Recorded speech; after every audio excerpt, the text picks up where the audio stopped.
Medical college में जिस तरह से बाहर के लोगों को बुला करके, यहाँ के भारतीय जनता पार्टी के लोगों को बुला करके, भारतीय जनता पार्टी के पदाधिकारी और मंत्रियों को बुला करके यहाँ के लोगों को जिस तरह से गालियाँ दी जा रही हैं, जिस तरह से बांग्लादेशी कहा जा रहा है, मैं उनसे पूछना चाहता हूँ कि किशनगंज के लोगों ने ही जिता करके आपको विधान परिषद में 3-3 बार भेजा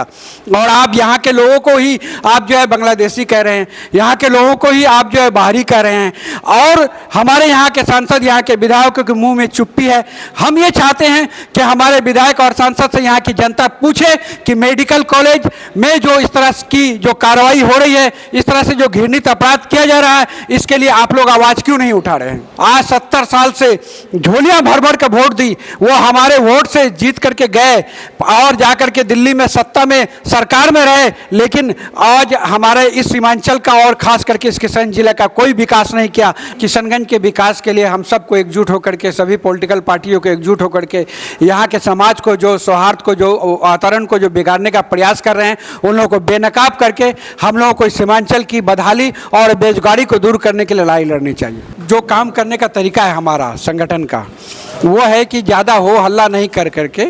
सही तरीके से अपना काम करना है, लोगों की समस्याओं को उठाना है, लोगों के दुख दर्द में काम आना है और लोगों की लड़ाई लड़नी है। सलाम आदाब, मैं रमीज रजा, आप देख रहे हैं। हम मौजूद हैं किशनगंज के ऑल इंडिया मजलिस इत्तेहादुल मुस्लिमीन के जिला अध्यक्ष जनाब इसहाक साहब के पास। सबसे पहले आपका हम वेलकम करते हैं। थैंक यू, शुक्रिया। ये जो मीटिंग आपके घर पे रखा गया है, जाहिर सी बात है संगठन विस्तार और पार्टी 2024 को लेकर रखा गया है, क्या लगता है 2024 में आप लोग कामयाब हो पा रहे हैं? बिल्कुल, 2024 हम लोग यहाँ इंशाअल्लाह पूरी कामयाबी के साथ जीतेंगे और हम लोगों ने जो 2024 मिशन की जो तैयारी कर रहे हैं, ये हमारे पिछले कई महीनों से हम लोगों का कार्यक्रम ये चल रहा है। लेकिन हम लोग जो काम करने का तरीका है हमारा संगठन का, वो है कि ज़्यादा हो हल्ला नहीं कर करके सही तरीके से अपना काम करना है, लोगों की समस्याओं को उठाना है, लोगों के दुख दर्द में काम आना है और लोगों की लड़ाई लड़नी है। चूँकि ये जिम्मेदारी उन लोगों की है जो लोग यहाँ के स्थानीय सांसद हैं, यहाँ के स्थानीय विधायक हैं, उन लोगों को भी एक लड़ाई जो वो लोग नहीं लड़ पा रहे हैं, वहाँ विफल हो जा रहे हैं, उस लड़ाई को हम लोग आगे लड़ रहे हैं। चूँकि बहुत पुराना हो चुका, लेकिन फिर भी चूँकि आप सिर्फ एमआईएम में है तब से नहीं, इससे पहले भी किशनगंज की राजनीति को आप भली भांति जानते हैं और सबसे बड़ी पार्टी कांग्रेस से भी आप थे और आप मजलिस से भी आप बहुत दिनों से हैं। एमजीएम के डायरेक्टर एमएलसी दिलीप जायसवाल के पास भारतीय जनता पार्टी का कोई आता है और फिर उससे जिस तरह की बातें होती है, सारी चीज़ें आपके सामने हैं। मैं चाहूँगा कि आपकी प्रतिक्रिया इसको लेकर क्या होना चाहिए? ये बहुत ही अफसोस की बात है कि मेडिकल कॉलेज एक सार्वजनिक संस्था है और ये सभी धर्म, सभी मजहब, सभी पार्टियों का एक संस्था है और मेडिकल कॉलेज में हर आम आदमी के लिए खुला होना चाहिए। लेकिन मेडिकल कॉलेज में जिस तरह से राजनीति हो रही है, ये बहुत ही घृणित है और बहुत ही अफसोस की बात है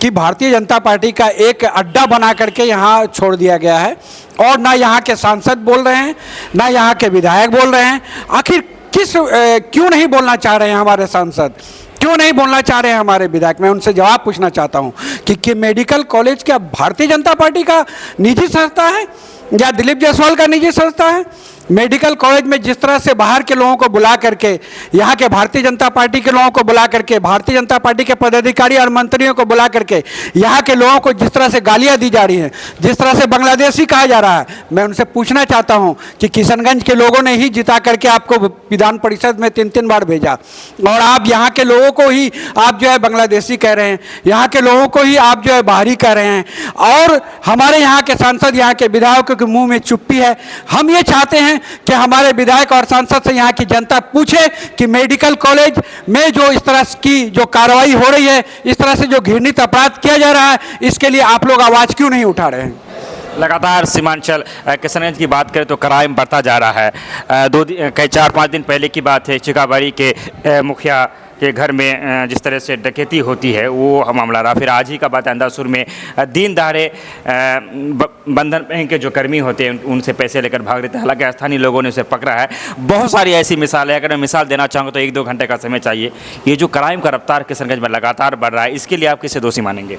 देखिए, क्राइम के लिए तो हम सबसे ज़्यादा प्रशासन को दोषी मानेंगे, लेकिन साथ ही साथ हमारे जो नीतीश चचा और हमारे जो तेजस्वी जी की ये जो चचा भतीजे की सरकार है, मैं उनसे भी ये जवाब तलब होना चाहता हूँ कि ये लोग बिहार में आने के बाद से क्राइम का आंकड़ा बढ़ा है, और इस क्राइम के आंकड़ा को बढ़ाने के लिए आप आरजेडी और जनता दल यू और कांग्रेस के नेता इसमें जवाबदेह हैं, उनसे आप जवाब मांगिए। तमाम तर विपक्षी दलों की पूरे हिंदुस्तान के जितने भी विपक्षी दल है जो भाजपा से अपनी विचार अलग रखते हैं, उनका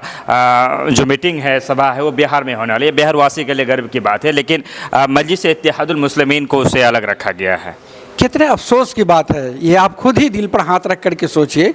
कि आज ऑल इंडिया मजलिस इत्तेहादुल मुस्लिमीन बैरिस्टर असदुद्दीन साहब का एक भी बयान अगर आप ये बता दीजिए कि कभी भी किसी भी समुदाय के खिलाफ में, किसी भी धर्म के खिलाफ में उन्होंने एक शब्द भी अगर कहा हो कि आप किसी हिंदू पे या किसी मंदिर के खिलाफ में या किसी मजहब के खिलाफ में उन्होंने एक भी शब्द कहा हो तो आप मुझसे आके कहिए। लेकिन वही शिवसेना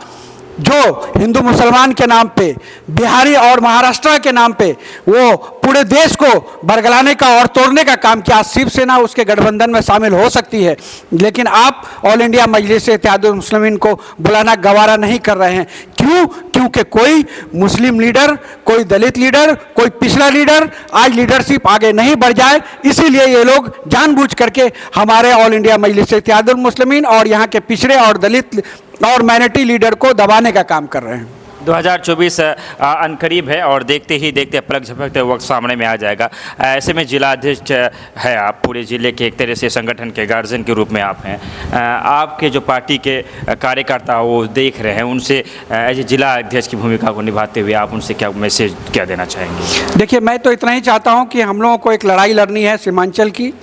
जो बैरिस्टर असदुद्दीन ओवैसी साहब और जनाब अख्तर ईमान साहब ने किशनगंज के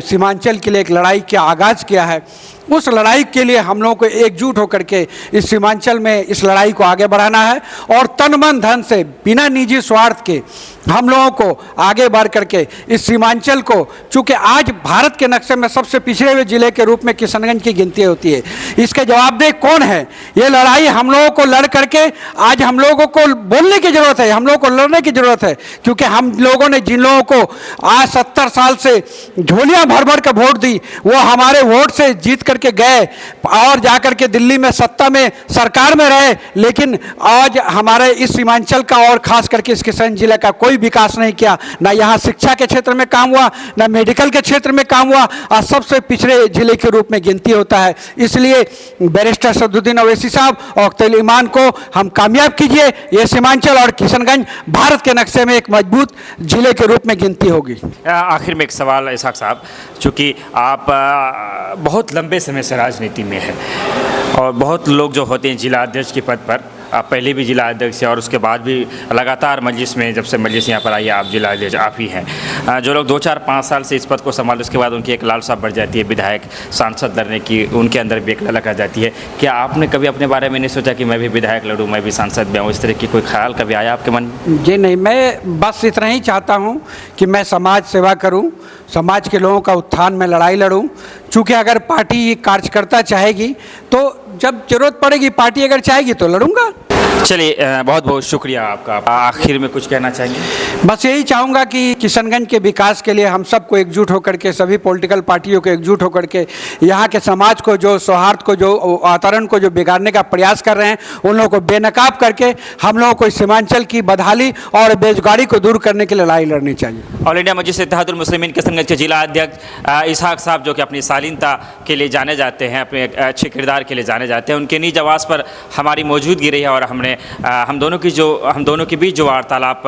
हुई, हम चाहेंगे कि इसको लेकर अगर आप अपनी कोई राय रखते हैं तो उसे कमेंट में आप बता सकते हैं। मर्यादित तरीके से विदा लेना चाहेंगे आपसे, साथ ही साथ गुजारिश रहती है हमारी चैनल को सब्सक्राइब कर बेल आइकन दबाते रहे, खबरों को तो आप यूँ भी शेयर कर देते हैं। धन्यवाद, शुक्रिया, आदाब।